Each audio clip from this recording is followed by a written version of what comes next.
uma máscara não inalante está com 96 de saturação.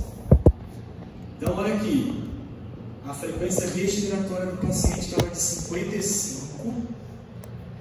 Como que a gente avalia a frequência respiratória mesmo, gente? Vem para lá? Não vamos considerar isso aqui não, isso aqui é da American Heart. A gente sempre considera da SBP. Como é que é da SBP? De 0 a 2 meses até 60. De 2 meses até 1 ano, até 50. De 1 ano até 4, até 40. Aí eu avalio, deu 55. Está aumentada a frequência? Está aumentada, né? O paciente tem taquipneia, não é isso? O que mais chamou a atenção aqui na ausculta? Na ausculta, ele tinha sibilos difusos. Então, eu escutei lá, tinha sibilos difusos. E também, ó, o tempo expiratório estava prolongado. Olha só, gente. O tempo a expiração é um processo ativo ou passivo, via de regra? Hein? A expiração nossa é um processo passivo, não é? Então, se eu tenho um paciente com tempo respiratório prolongado, essa expiração não está sendo passiva, ele está forçando porque tem algo errado. Essa é a mensagem. Tá, então, o que a gente encontrou aqui? Além da retração de fúrcula, ele tinha tiragem subcostal moderada também. Tá? Quando eu tirei tórax, tirei a coisa para trabalhar o tórax. Então, ele tem uma taquipneia, certo? Ele tem uma taquipneia, tem sibilo difuso, tempo respiratório prolongado e esforço respiratório, associado a uma hipoxemia. Qual a conclusão que a gente tira aqui, pessoal?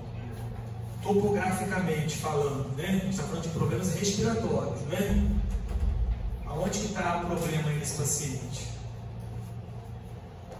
Vamos fazer do ponto de vista topográfico. A gente tem lá via aérea superior ou via aérea inferior, né? Superior foi a semana passada, então não pode ser agora. Então, o problema da via aérea inferior, né? Então, ele está com problema na via aérea inferior. Ele está com uma obstrução de via aérea inferior. Olha aqui, alguns sinais importantes na obstrução de via aérea inferior. Na aula passada eu falei de via aérea superior. Qual que é o som da via aérea superior? Estridor, que é um som inspiratório, né? Estridor. Aqui, o som de obstrução de via aérea inferior é o sibilo. O sibilo geralmente é o que? Ins ou expiratório? O sibilo geralmente é expiratório, tá? Expiratório. Porque, olha aqui, quando a criança inspira, ele consegue fazer com que o ar entre nos pulmões. Na hora que ele vai expirar, esse ar encontra resistência, ele gera o sibilo, tá? Essa é a fisiopatologia. Então, geralmente é um som expiratório, perdão. O estridor inspiratório. Olha aqui, o que a gente avalia também? Aumento da frequência respiratória é um dado de acometimento de via aérea inferior.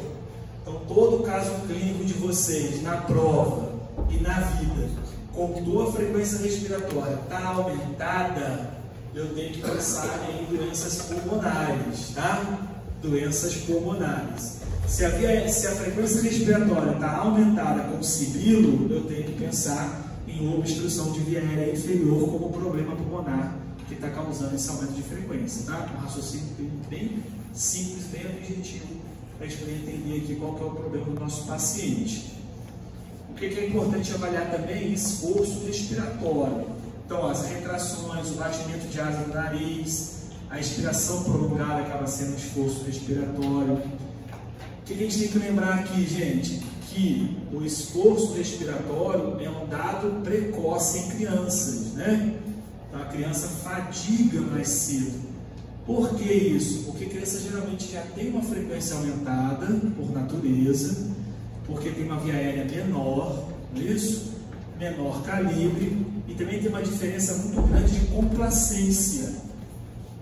Olha aqui, a caixa torácica da criança é rica em cartilagem, tem menos estrutura óssea rígida, então ela colaba, né? Ela vai colapsar, perdão, ela colapsa mais rapidamente. Então, sempre que eu tenho um problema respiratório, a criança aumenta a primeira frequência respiratória para tentar melhorar vencer aquela resistência. Quando ela não consegue vencer essa resistência com o aumento da frequência respiratória, ela começa a recrutar as musculaturas acessórias para aumentar o trabalho respiratório. Só que quando eu tenho uma caixa torácica menos rígida, você não consegue fazer com que essa musculatura acessória sirva realmente para melhorar a respiração da criança. É quase ineficaz. Certo? Então, isso é uma característica importante nas crianças. O esforço é precoce e sempre um mau prognóstico, é um sinal de gravidade. Tá? Sempre um sinal de gravidade. E o nosso sibilo aqui, que já está presente desde o início do nosso quadro. Certo, gente? Beleza, né? Olha lá, do ponto de vista topográfico de emergência, a gente fala infecções, obstruções de via aérea superior, aula passada. Hoje a gente vai falar de obstrução de via aérea inferior, tá?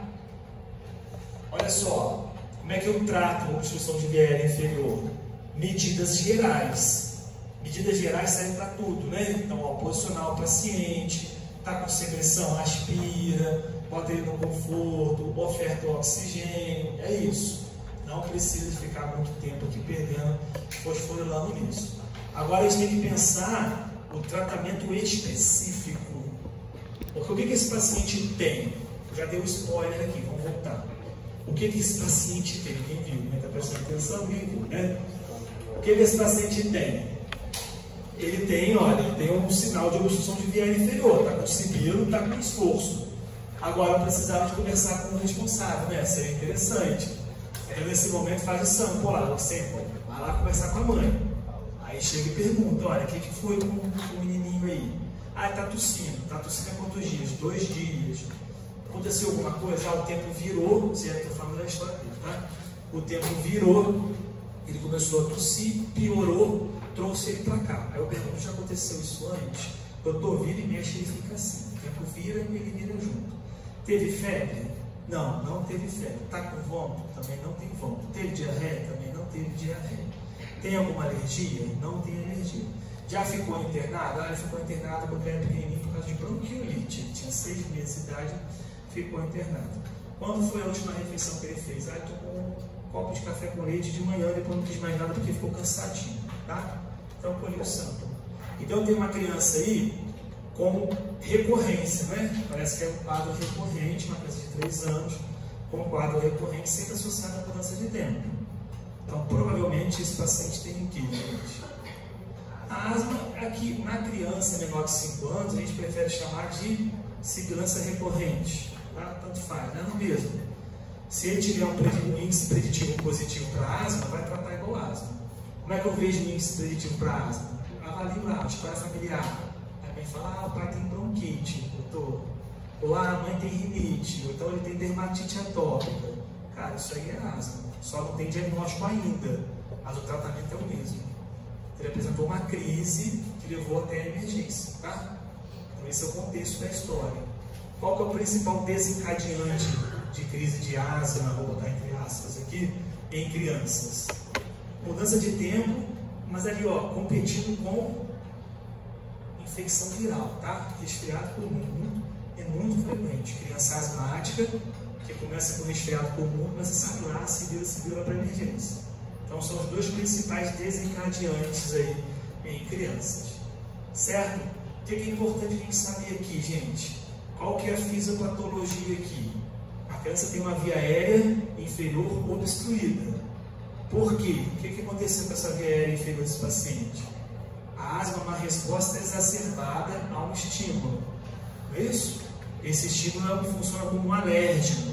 Então pode ser a fumaça, pode ser a poluição, mudança de temperatura, partícula viral, etc. E como é que o organismo reage?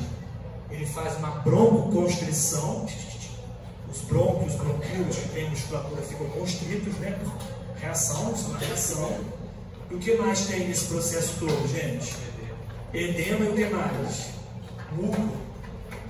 Então vocês concordam comigo que a asma não deixa de ser uma doença inflamatória? Sim, né? Imunomediada, que faz obstrução de via aérea inferior. É isso, tá? Então na asma é isso que a gente tem. E aí aqui, como nós iremos tratar. Medidas gerais eu já falei, medidas gerais é o que a gente já fez até agora. Agora eu preciso tratar especificamente. E aí, a gente entendendo a fisiopatologia, eu consigo tratar, né? Igual aqui, ó, é inflamatório, corticoide, Felipe. Sim, vale a pena o corticoide. Ele tem uma broncoconstrição, não tem? Então tem que fazer uma medicação que vai reverter essa broncoconstrição, que é o beta-2. Então, Felipe, eu preciso escolher uma medicação, né? Vamos escolher aqui, ó. A medicação da semana passada era a adrenalina, né? Adrenalina. Qual que é a medicação dessa aula? Salbutamol ou qualquer beta-2 agonista de curta. Mas o que a gente tem hoje no mercado brasileiro é o salbutamol. Ele é um beta-2 agonista de curta duração. Então é uma medicação de escolha para crise.